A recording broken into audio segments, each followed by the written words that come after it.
আসসালামু আলাইকুম বন্ধুরা। তো আমি আজকে সাবুর ডেজার্ট বানিয়েছি। তো কি কি উপকরণ লেগেছে দেখা যাক। ফার্স্টে আমি সাবুটা কিছুক্ষণের জন্য ভিজিয়ে রেখেছিলাম। তো ভেজানো সাবুটা ভালো করে ধুয়ে নেব, দিয়ে একটা পাত্রে তুলে নেব।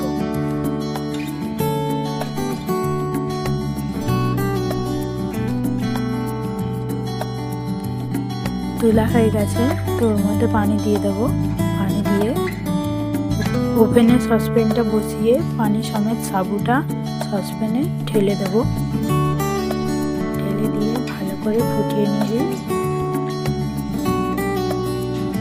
কিছুক্ষণের জন্য ফুটিয়ে নিলেই হয়ে যাবে সেদ্ধ।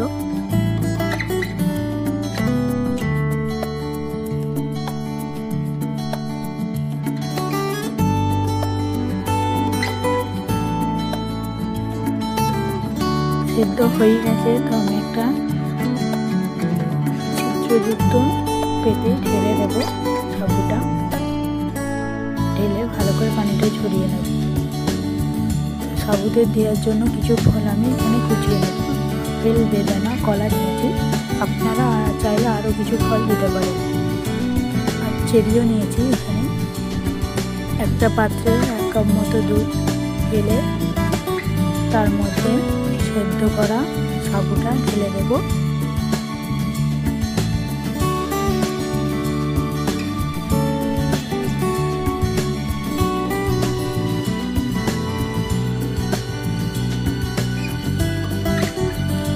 এখানে ঢালা হয়ে গেছে, তো ঢেলে দুধের সাথে সাবুটা মিশিয়ে নেব। মিশিয়ে নিয়ে একে একে ফলগুলো সব সাবুর মধ্যে দিয়ে দেব।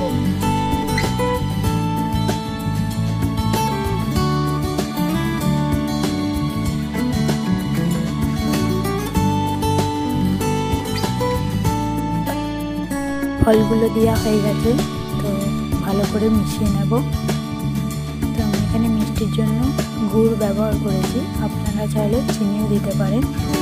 আমি চিনি দিইনি, গুড়টাই দিয়েছি। তো গুড়টা ভালো করে গ্রেট করে দিয়ে দেব, দিয়ে আবারও ভালো করে মিশিয়ে নেব। তাহলেই আমাদের টেস্টি ডেজার্ট তৈরি হয়ে যাবে। তো ভিডিওটা ভালো লাগলে চ্যানেলটি সাবস্ক্রাইব, লাইক, কমেন্ট, শেয়ার করে দেবেন।